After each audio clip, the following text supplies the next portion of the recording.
But I think that today we are not talking about me, but we will listen the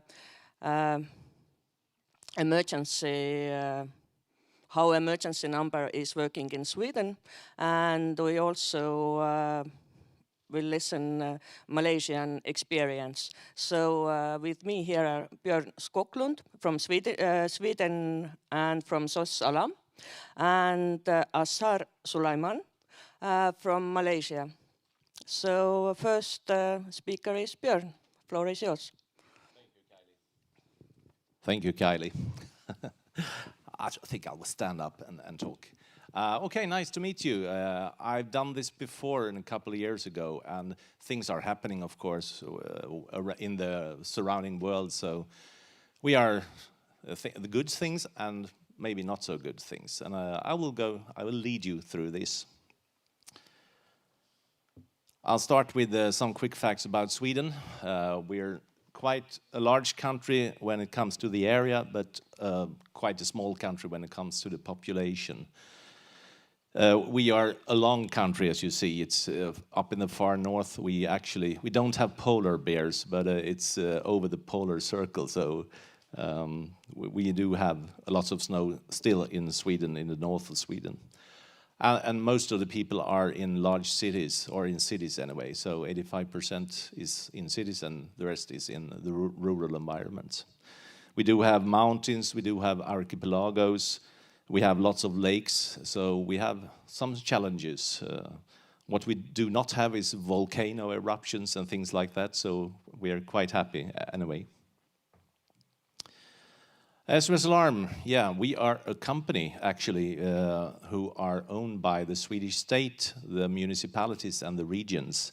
We were introduced in 1973. We started the first PSAP in 1974. So I would say we have a long experience of doing this. And we are working on an agreement with the Swedish state, who are, of course, responsible for the 112 number. What we do? Yeah, we do answer calls. I will go into detail later, but we do answer calls on the 112 number. We handle the interview for fire rescue services and most of the emergency medical services, not all. And we do this also by agreements. We do work on agreements all the time. We also handle dispatch for well, most of the fire rescue services still, but there's a change coming on that, and most of the emergency medical services. For this, we have around 900 PSAP operators, and that's both call takers and dispatchers, and some team leaders actually also. We, as I said, we have a long tradition of a single emergency number. We started introducing this in 1956, and then it was the number 90,000, 90000, that was introduced. It was fully introduced in the beginning of the 60s, so we do believe we were the first, we have the first national emergency number fully introduced. I know that UK were the first to introduce a single number, but I think we were the first to fully national introduce it. The situation around 1970 was that there were a lot of PSAPs, and this was a situation that was not good. And then there was a governmental investigation in the beginning of late 60s, beginning of 70s. And that's why we do exist in SOS Alarm. We introduced the 112 number in 1996. We were among the last to introduce it, actually. We did in 2009. We did our CAD system was connected in a network, so we can answer 112 call in the south of Sweden, in the north of Sweden, and vice versa. We have had two investigations, governmental investigations on the 112 system, and they concluded that it's all right as it is today, so we don't have to do anything. We have mixed feelings about this. We are proud that they think we are doing a good job, but on the other hand, there are some lacks that we think we are talking about the unbroken alarm chain. You call 112 and you talk to one call taker all the time who does the interview. That's the ideal for us, but it started to be fragmented. I will go into this soon. We started with national reception in 2013 of 112, and we are right now developing and going into next generation 112. This is a work probably, hopefully, we will be ready in 2025. We'll see. These are the resources that you can reach when you call 112. Police, fire brigade, of course, ambulance, air rescue, sea rescue, mountain rescue, of course, since we have mountains, Coast Guard, but we also have priests on duty, not 24/7, but in the nighttime. We have tip-on smuggling to the customs. We have poison control and social welfare services through 112 number. But we also, in connection with 112, we do lots of crisis preparedness missions. And I mean, this is actually quite natural because 112, when a crisis erupts, it almost always goes through the 112 number. So we do surveillance around monitoring things that happen, and if we see that this should be, we should alert an authority. We can do this we have a special crisis preparedness unit who does this. So they can actually start the authorities working with the crisis in an early stage, as early as possible. We also have a public warning, the VMA, as we call it, public warning system. We do handle this. We are the contact point for it. And we do have an information number for information on serious crises, serious accidents and crises. And this is to unload the 112 number. And it works real fine. And we do notice during the pandemic that this was a success story. If we didn't have that number, we would have been overrun on the 112 number and the health information number. I've struggled to find the right EENA model to well, tell you how we do this, how to describe how we do it. I will have some variations on this. I will go to them soon. But we do answer all 112 calls, and we do handling the interview for all fire rescue services, I said, and most of the emergency medical service. We do dispatching for most of them. The police, we are forwarding calls to them, and they do the rest. And I say we are working on agreements, so there's very scarce regulation on 112. We do agreements with all concerned. And as I said, I told you about the governmental investigation. And we think that there's a risk that the unified system is breaking up. As I said, the police, when we are established that this 112 call is only a police matter, we do forward the call to the police. They handle the interview, they do the dispatch. We do not know what they are doing on their side. The cons of this are, of course, that the caller has to repeat everything again. When we answer, they tell us what has happened. We forward to the police, and they will start telling the same thing again. So it's not a good. It's a waste of time, really. And we haven't had the possibility to transfer data between our systems. We have two quite different systems, SOS Alarm and the police. But we have a pilot ongoing now. So from this autumn, we think that we can start transferring data to them and also getting some data back from the police. Are they going? Are they not going? And so on. When it comes to emergency medical services, this is when it gets quite hard to describe. We are doing interview, the triage part, and dispatching of ambulances for 18 out of 21 regions. But as you can see, we have three different models. One where we do all the interview. It might be the call taker who performs all the interview.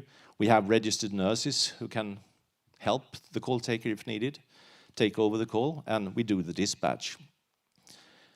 Some regions have a mixed model where they do the interview and we do the dispatch, and some regions do it all themselves, interview and dispatch. So if we notice that this is a call concerning just emergency medical services and it's in one of three regions, we forward the call. And also there we transfer the location data and the phone number, but not anything else to these regions. And historically, if we go back to the beginning, we did perform all the interview and dispatching for all regions, but some of them think that they will do it better, so they started their own PSAPs in 2011. One of them came back later and saw that the grass wasn't greener on the other side. And approximately 1 out of 5 calls are actually, after interview triage, is deemed not to be in need of ambulance. So we are referring them to go to hospital themselves or stay at home or take a taxi or so on. And when it comes to the fire rescue services, historically, also there we have done interview and dispatching for most, except 1 or 2, I think, from the beginning. Since then, there was a large fire in a nightclub in 1998 in Gothenburg. I think there was around 65 casualties, young people who died in this fire. And there was a lot of calls to the 112 number, and we just forwarded them to the fire rescue services, which they were overwhelmed. They couldn't handle this. So there were misunderstandings and so on. So there was an investigation who said that SOS Alarm must do the interview. So since then, we are always doing the interview. But there's a trend when it comes to dispatching.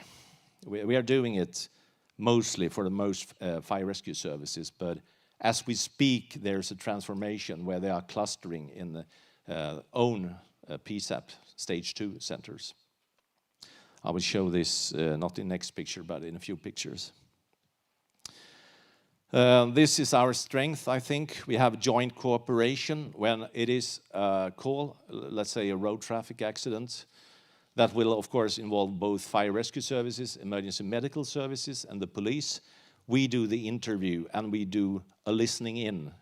We are connecting, so the dispatcher at the fire rescue service and the ambulance service, and most of the time also the police can hear what's happening and going on and can take action before the call is ended.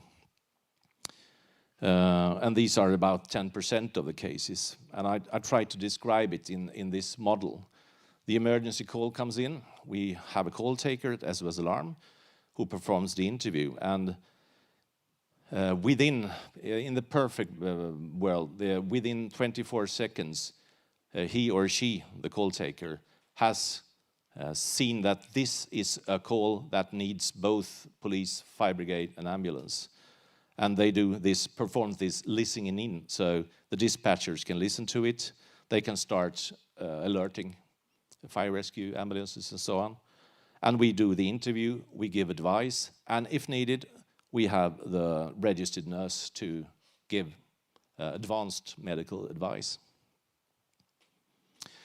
This is a trusted model. We have done this since the 70s, so it's basically the same since the 70s, and it's still working really good. When we perform the call taking, as I said, we have a network with all PSAPs, SOS Alarm PSAPs in the same system called Cordicom. This system gives us a flexibility, and we do have 3 models where we usually do the local login. All the 15 PSAPs log in and handle calls in their own region. Dispatch is always done locally, no matter which model we use. We have a regional collaboration where some SOS centers, PSAPs, work together. We have a threshold where calls from the larger PSAPs can flow over to other PSAPs. And this is used, and the local login we use for Stockholm, Gothenburg, and Malmö, the large cities. They have to, at the great extent as possible, handle their own 112 calls. But as I said, if they're too much, it's an overflow. And we do have the national reception where calls are flowing free. So it doesn't matter if you are in Malmö, you can answer a call in the northern Sweden, in Luleå.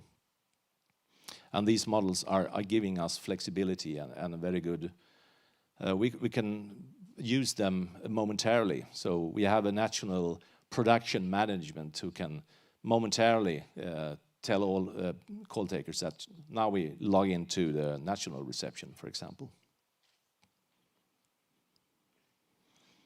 As I said, we have 15 PSAPs around Sweden from the north to the south. We did have as many as 20 PSAPs, but in 2013, the trend was starting that we should reduce. This was after the first governmental review, where we saw a need to reduce the number of PSAPs. So we did it, and we went down to 12 PSAPs. But since then, we actually reopened some of them. Why did we do this? Well, we see that it's there are certain pros, as you can see. We are less vulnerable. It's good to be locally anchored, so to say. We do get better contingency if there's a PSAP knocked out for some reason by COVID or a fire or whatever. We have 14 other PSAPs that can handle the calls and do the dispatch also. We have redundancy. It's easier to hire staff in a smaller city than it is in Stockholm. And the local and regional presence is, in fact, quite important. The cons, of course, I mean, there's larger costs. The more premises you have, the more facilities you have. And they are scattered over the wide area. I mean, it's like 1,500 kilometers from north to the south. We have a national operational coordination, as I said, a management 24/7, and we do have team leaders on every PSAP. And I think this is quite important. You need to have a local management of some kind 24/7. You need to have it in place, actually, to lead the operation.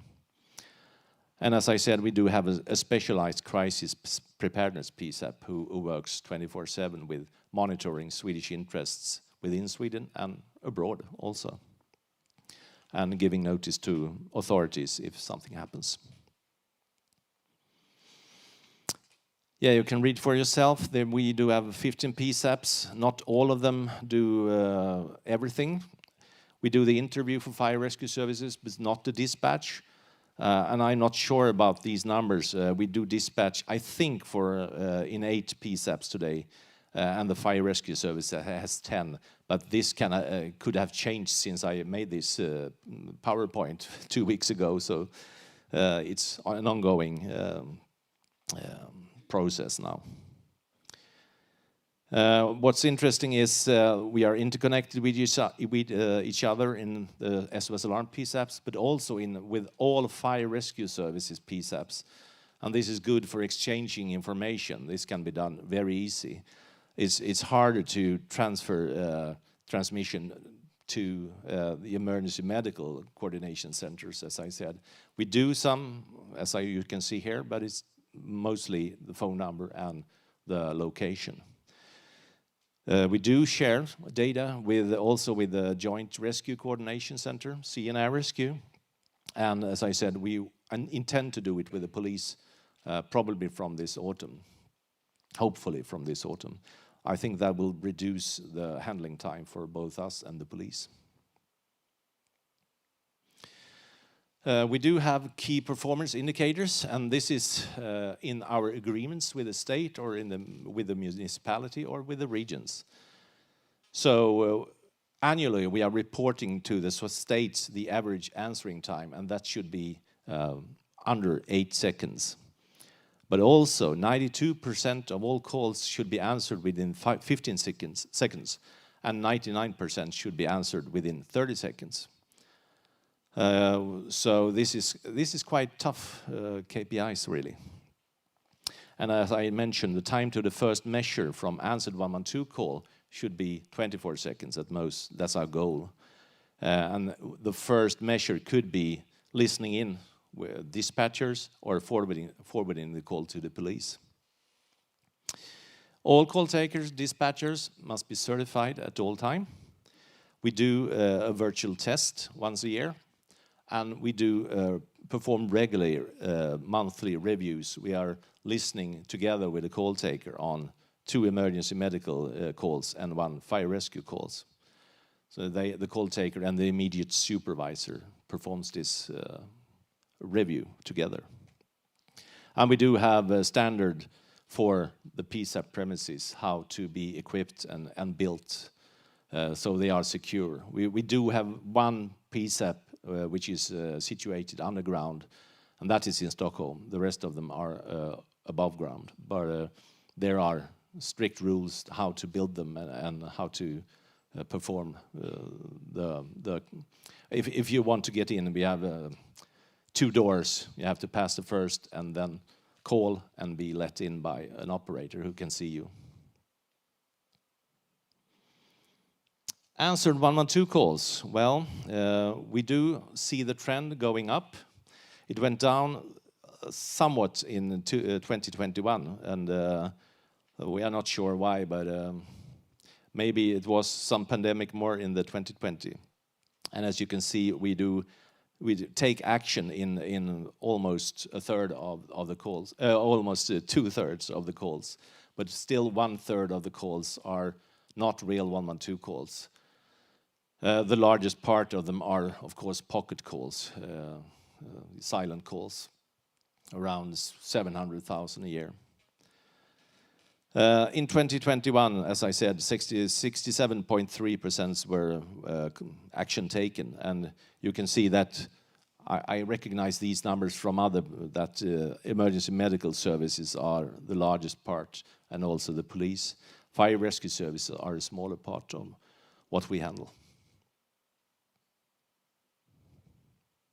Some words around the training of call takers. We have our own education of call takers. It's done in 13 weeks. And we do have our own training center, the SOS school, with own premises and own Cordcom machines to train in. And Cordcom, the CAD system, has a built-in training model, so we can actually train in realistic environment without causing any problems with mistakenly alerting rescue resources. And we do classroom training at this SOS school, alternating with the coach at the home PSAP every other week. And quite a big part of the training is done as e-learning, and we have done this e-learning since 2002, so I think we have a good e-learning system for it now. This is breaking it down. You can see we have an introduction week, then we do level 1 at the SOS school, back at the PSAP, back at the school, PSAP school, and so on. So we have 5 levels before you do certification, and part of this is 4 weeks practicing together with a coach in your home PSAP, actually handling 112 calls. And the coach is ready to take over if there's something going wrong, or well, if the student needs help in some way. This is the 5 levels. I won't go into detail in them, but as you can see, there's quite a broad education in many areas. I mean, this is a very broad process that we handle, everything from broken wrist ankles to large fires or terrorist attacks or whatever. So we do have to train our call takers really thorough. And between when you have finished level 1, you have to do a certification test. so you can see that this student really has got it. He knows what to do, or she knows what to do. And this is the case between every level. And as I said, after level 5, it's this big certification where you do see all moments that this student is ready to answer 112 calls. Some words on the features we do have. As I said, ongoing development. We will now upgrade to next generation 112, hopefully done in 2025. We have been doing advanced mobile locations since 2019 in the autumn. Is working incredibly fine.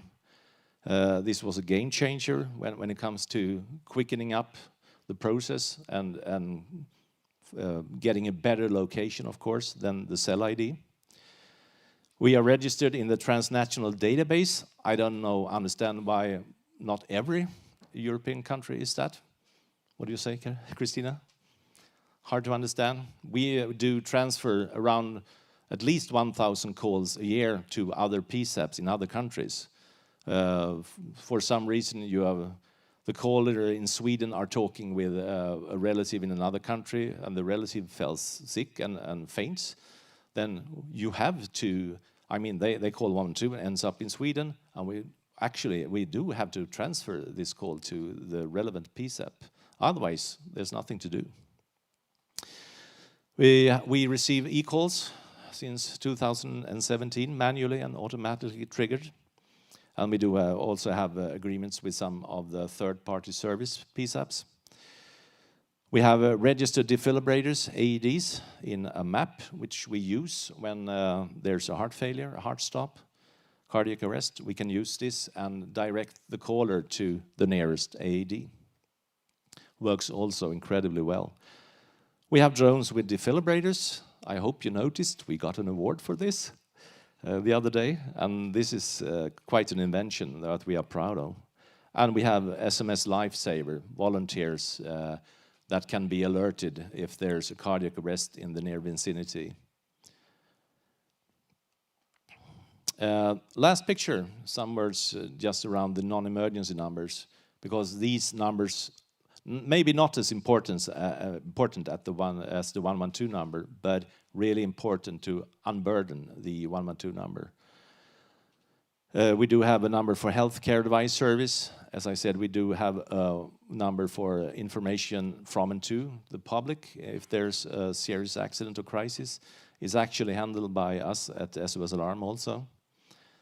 And we do have a non-emergency number to the police, which is most important also. And we do receive still almost 100,000 calls a year that should have been calling on the 114 number instead. But it's getting better as time flies. And we do, of course, have numbers in the 116 series, the EU common series. And as I said, those non-emergency numbers are really important to unburden emergency number. I think that was it. Questions are welcome. Yes, thank you, Björn. And do you have any questions from the audience? Iracha, of course. Thank you, Björn. I have a question about the joint cooperation you showed in one of these slides. So SOS Alarm doesn't have data sharing with every single agency, but you are on the way to do that. But do they share data between them, or do you know if they share data between them? Because during the intervention, in a multi-sector intervention, it may be relevant to share data between services, and does it have to go through SOS Alarm, or can they share data with between each other? The simple answer is no and yes. No, they don't share data, and yes, it has to go through SOS Alarm. And I mean, we're in 2022. Why can't we do this, well, in a better way? But it's harder than it sounds, really, to share. And we started with Cordcom in the beginning of the 90s. Police has their system since, I think, the 90s, and the rest of them also. So it's more or less maybe old systems that can't communicate in a good way, I think. But we do have adapters between systems and so on. So we will. I'm not sure that everyone can share information with each other, but we are getting there slowly but securely. Thanks. Hello, my name is Gilbert. Just a question about the turnover of the operator. So you told us that the training is very heavy, it takes a long time. And if the turnover is too much important, it will cost a lot and it will not be so much effective.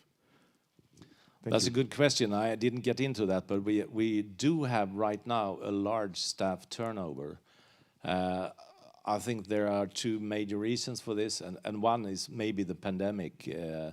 We have had large, not as much as expected, but there are a lot of sick leaves and also sick leaves for the children and so on, and has been.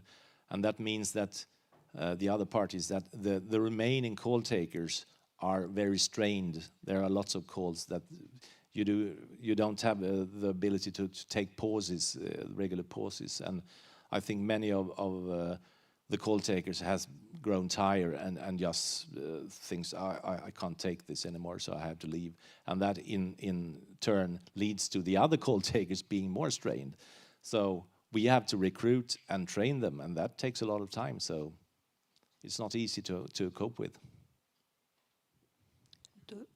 Do you have any other questions from the audience? It seems no, but actually I have one question. Did I understand correctly that you are using only e-learning to train call takers, or? Not only. Not only. It's one part, and we do use it. We have lots of lessons in e-learning. So, but not only. Oh, no. Okay, thank you. So I think that it's time to go on. And now Asar Sulaiman from Telecom Malaysia. Floor is yours. All right. Thank you. Good morning and bonjour, Marcel. All right. I'm Azhar. I'm from Malaysia. I work with Telecom Malaysia for almost 25 years. Right. So what I'm going to do is I'm going to present about the modernization of emergency services in Malaysia. So some of you that do not know where Malaysia is, so we are in Southeast Asia, right? To the south is Singapore, and to the north is Thailand, right? And to the further south is Australia, right? So very nearby to Indonesia, to Australia, as compared to travel from here to Europe. So we got to take about 18 hours flight all the way from Malaysia, Kuala Lumpur. All right. We have 13 states altogether, all right, with 3 federal territories, all right. And then the current population in Malaysia, as of April 17, 2022, is 33 million, all right. So most of them, 75.1%, is living in urban area. So each of those states, they have cities, right? So these people will be staying at the city, right? But there are not as many as staying in big city like Kuala Lumpur, Penang, Johor Bahru, Kuching, and Kota Kinabalu. All right. So 24.9% living in the rural area. So rural area, I consider that it is on the east of Malaysia, right? And also in east of Malaysia, if you're on the right side of it. All right. The coastline. So we have a very long coastline, which is 4,675, right? And with a beautiful beach, right? And then the area, we're talking about the land is about 33 million, right? And then the forest covering Malaysia is 55.3% of it, right?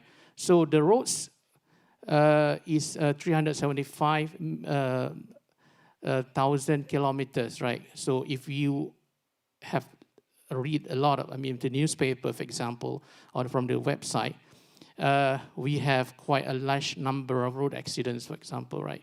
So we are talking about 400,000 road accidents in 2020, I'm sorry I don't get the latest statistics, but definitely when COVID came back in 2020 and 2021, for example, the number of road accidents is not as much as what it is on a yearly basis, right? And then the number of fatality injuries is, we're talking about 12,000, right? So hospital and special medical institution in 2020 is 146, but as of now, it is already increased. So some background on emergency services that we currently have is back in 1957, right? So we have a lot of numbers, right? So police and hospital, for example, the people will be calling 999. And then for the fire department, they'll be calling 994. And then for the civil defense, they'll be calling 991. But in 1st October 2007, right, the government has decided that to introduce only one number, is only 999, all right?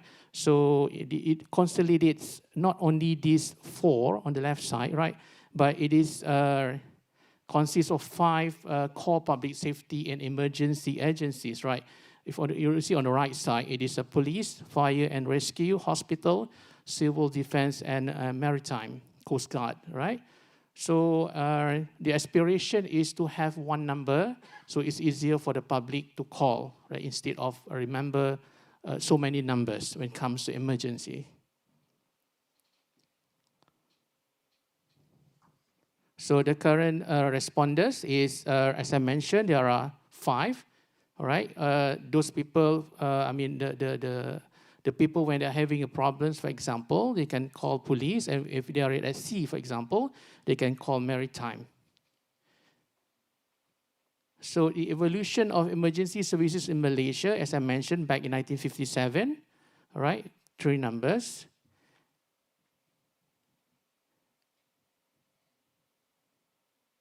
And in 2008, right, so we introduced 999, phase 1, whereby the call takers will be filtering the call from the public before it reach the 4 agencies. So what are those response centers does?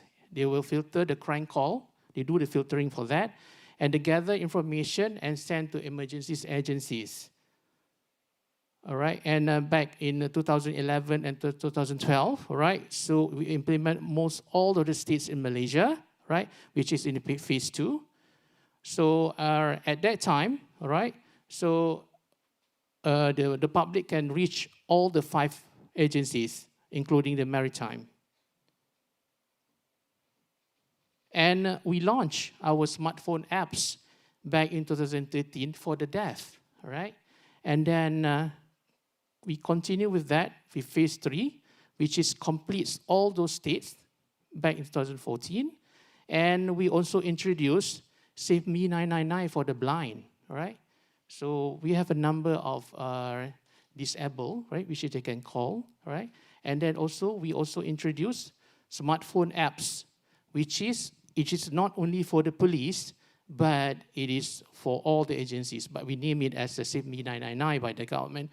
And this is especially when it comes to robbery, for example, you are not able to communicate direct to the call center when maybe the robbers can hear the communication, right?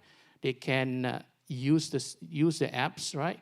And the important thing is before you use the apps, you have to register your name with the ID number, national ID number.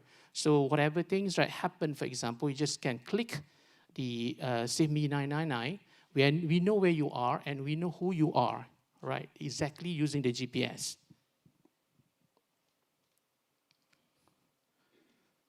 So here we are now in 2022. So we are moving to NG, Next Generation 999. All right, the very important things I need to share your experience, our experience is, with the 12 years experience that we had with 5 agencies, for example, right? We gather all those information, we gather all the problems they are facing from the beginning. Usually the system itself doesn't really can meet whatever requirements, because the important thing is those people at the responders, for example, they are the one that really understand what they want actually, right? And second thing, it's not easy actually to merge with different protocols, all right, with one numbers, because each of these agencies, they have their own protocols. They have their own ways of doing things, right? So we managed to do that, right? So even though there was a lot of things, I mean, to make sure those things happen, right? So finally, it is a success story for all of us. Even we are moving advanced in Singapore and Thailand because of this, right? As compared to other countries, they're having a lot of numbers, all right? So the coordination of this is very important because for the response center, for example, when we have 13 together event codes, right? Whenever we receive the call, the PSAP, the response center, right?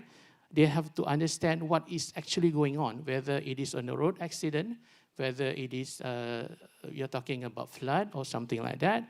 And remember that when it comes to road accident, sometimes we are not even require police or ambulance.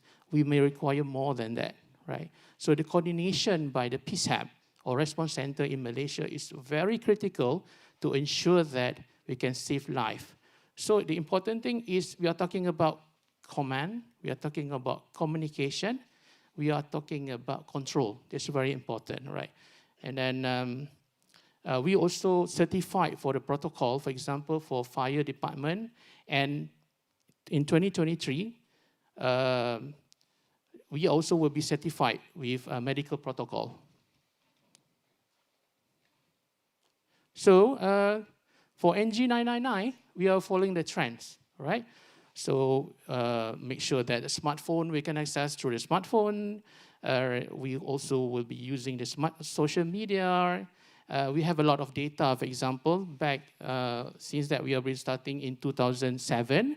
So imagine the number of data that we have in our big data. We can do a lot of things from that, right? So we also have a drone, right? And EML also will be introduced, right? And we will be using the artificial intelligence, right? But all this will come in together with NG999.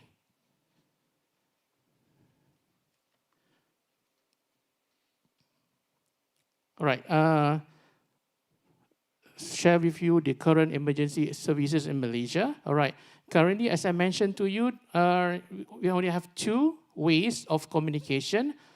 One is using the voice call, the normal voice call, from the fixed and also from the mobile.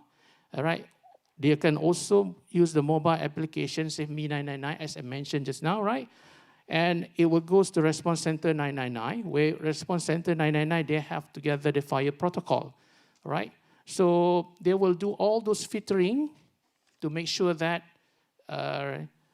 it is the correct, we can send it to the correct dispatch center on the right side, all right? For example, so the second thing is whoever calls, whoever they are, right? We know who's the caller is, all right? We have integrated our system to all 5 mobile operators. So whenever they call from other different operators, they will reach us, comes together with the name, all right? Also, the number, all right? And the location. That's very important. So the first thing when they reach the response center or PSAP, we will greet them by the name, for example, right? Christina, may I help you? These are the things, all right? And then we know where you are, all right? Unless the current system with the limitation is, if you are the roamers, for example, right? We are not able to recognize you, but we know the location where you are. Then we know all those the parameters that we have in the system, okay? And the system will go to agency full CAT. We are using the CAT, all right? And those information will be keyed into the CAT, every single line item, right? And it will be dispatched to whether it is a medical protocol for Ministry of Health or we send it to Fire and Rescue Department. Let's say, for example, when the accident happened, there is a bad injuries, for example, which is require the fire department to open up the car, right? So the CAT system will be copied to fire and rescue department. So the fire rescue department will come and to do the rescue, okay? This is the current one. So for the future, upcoming emergency services in Malaysia in G999, right? So will be introduced push notification. The traditional voice call will be there, right? And mobile application will be upgraded, right? And then also will be introduced sensor. Sensor meaning to say that we are talking about e-call, we're talking about those alarm from home, from the shopping mall complex, or whether at the park, if there is any emergencies, you just can't go there and press the button and the police will come, right? So we'll go into the communication control point, right? And then before it reach response center NG999, and the data center will process all the data, right? And before they send it to the new agencies CAT, right? And also new agencies like CAT.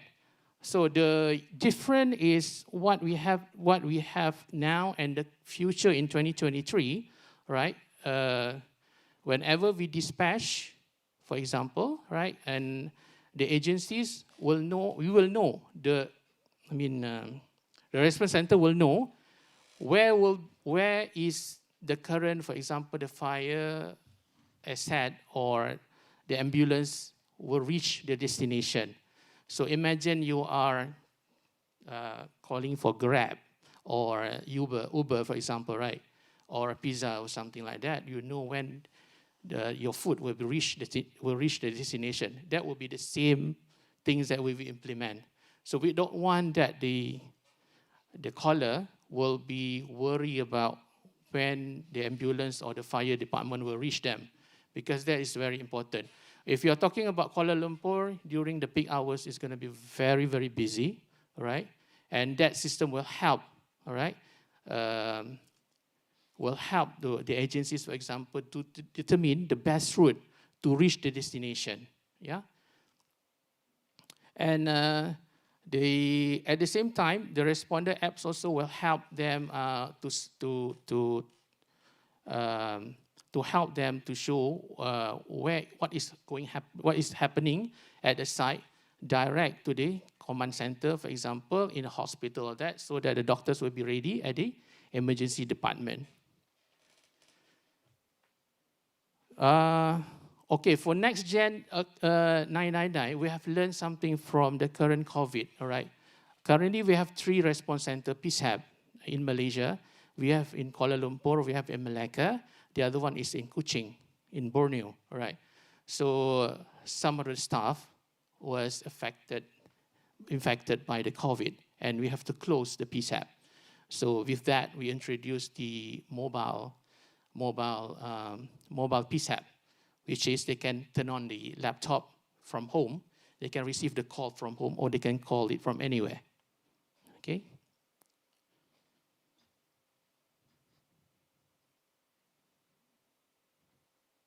Okay, this is some scenarios of the emergency call. It's from the public voice call and data, and then it goes to response center call takers. And then from the response center, the call takers will send the data to the command center.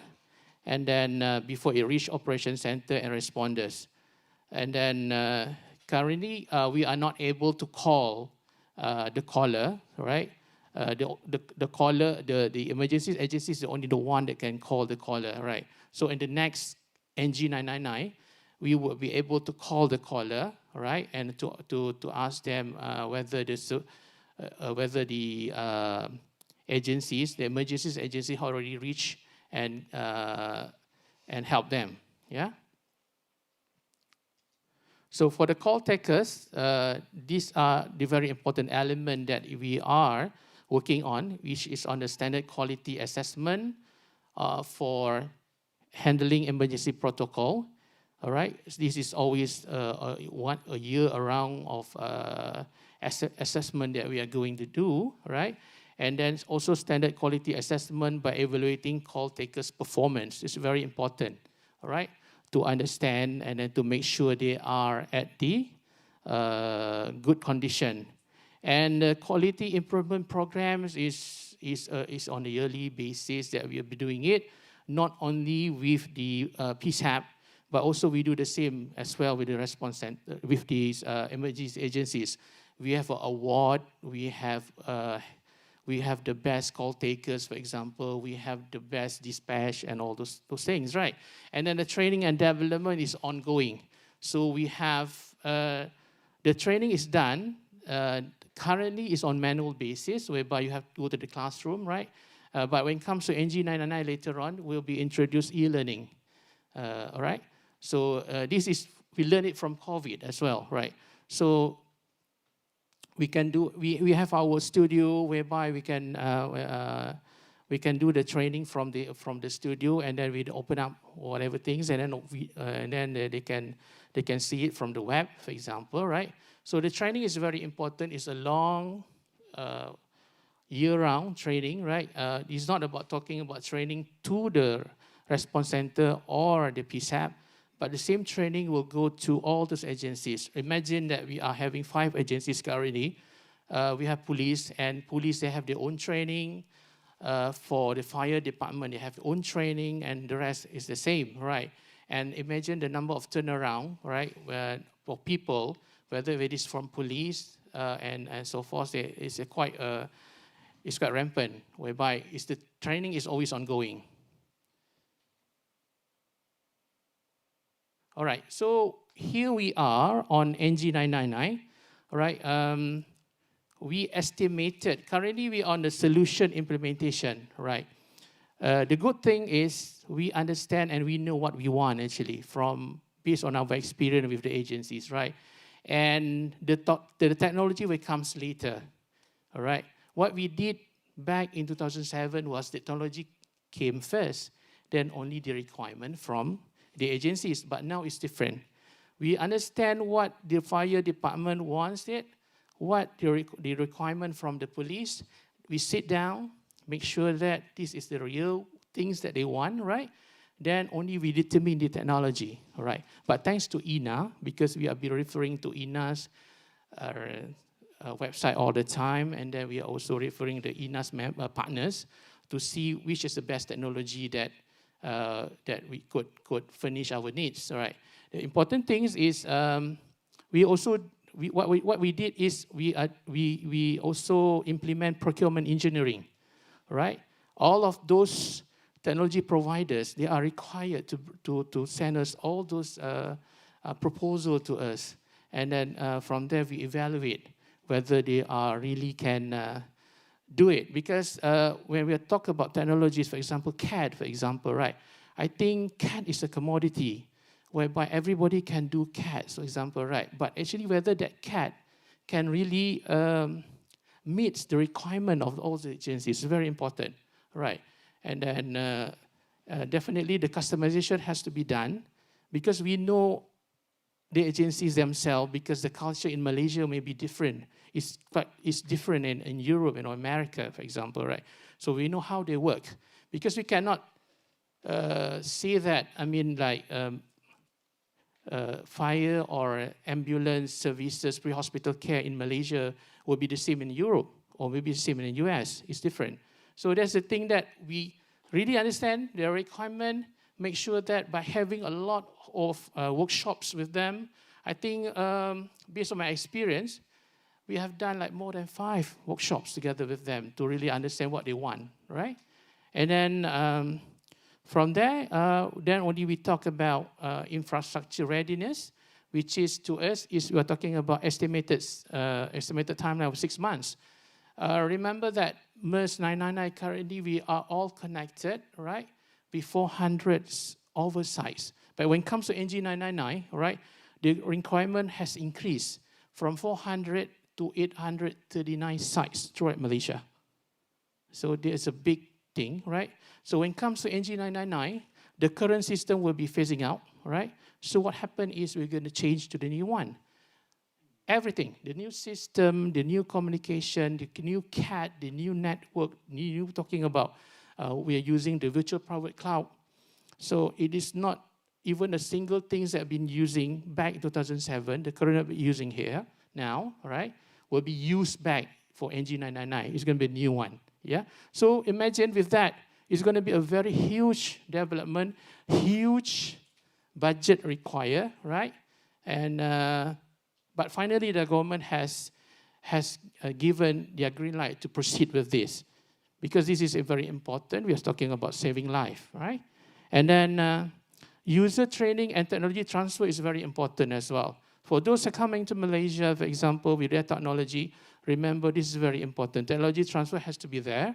So we want to understand more about that. And the office has to be in Kuala Lumpur as well. Because if you are somewhere in Europe or US, right, if anything happen, right, so we are like different time zone, 7 hours from here, and Europe, or maybe more than 12 hours or 18 hours with the US, right? So we are planning to ready with NG999 in August 2023, right? That is our commitment to the government. All right, talking about public warning system, all right, has already been there, for example, back in 2017, whereby Malaysia is a tropical country. We have rain and shine, rain and shine, rain and shine. There's no snow and whatsoever, right? So whenever it is rain, right, flood will also be there. And then the recent flood recently, like 2-3 months ago, right, it's really affected the city of Kuala Lumpur and Selangor. So a lot of people affected. So even you have a good system, for example, you have a good notification system. If it is, for example, has reached a massive flood, the system that sometimes cannot help.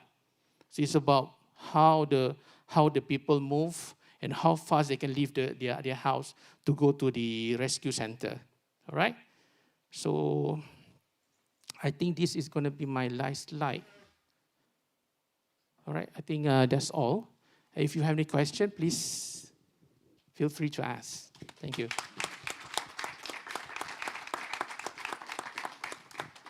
Yeah. Thank you. And do you have any questions from the audience? Okay, actually I have one question. And you also. Maybe they don't understand me. Actually, I would like to know, there was on one slide that with NG you will use artificial intelligence. Do you already know how and Yeah, again? The application? Okay.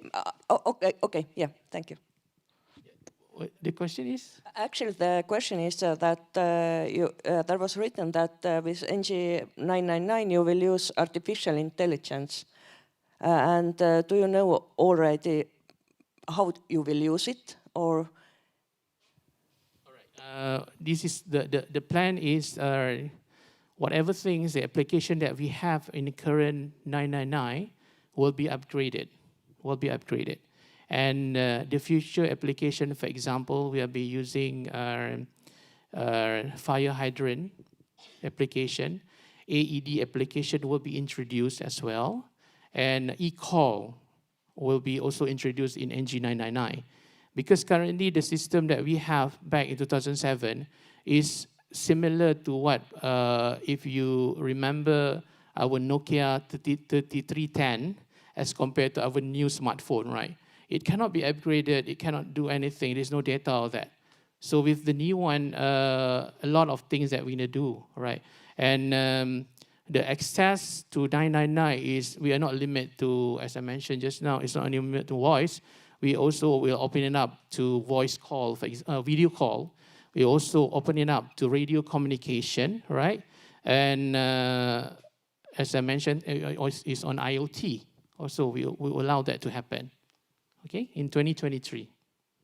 Okay, thank you. And Björn? Yeah, just a short question. You mentioned that you moved to mobile call taking, call takers sitting at home, as I understand it. What are your experiences with that? Currently, we don't have mobile call taking, but based on our experience with COVID recently, right, it's very important because currently we have 3 response center or PSAP, right? If any of those 2 has to be closed, right, we only left with 1, right, and the number of calls we are talking about 1 million call per month. All right. So in total is a 12 million call, right? So we need those PSAM or response centers, for example, is already been closed, so they can turn on anywhere from home, for example, turn on the laptop, and then they can receive the call, right? And the important thing is to have the good internet connectivity. Am I answering your question? Yeah, sure. Thanks. Welcome. So it seems that we don't have any more questions, but now you can enjoy your coffee break and you be back in plenary room in 10:40, and then you can hear about preventing forest fires. So thank you.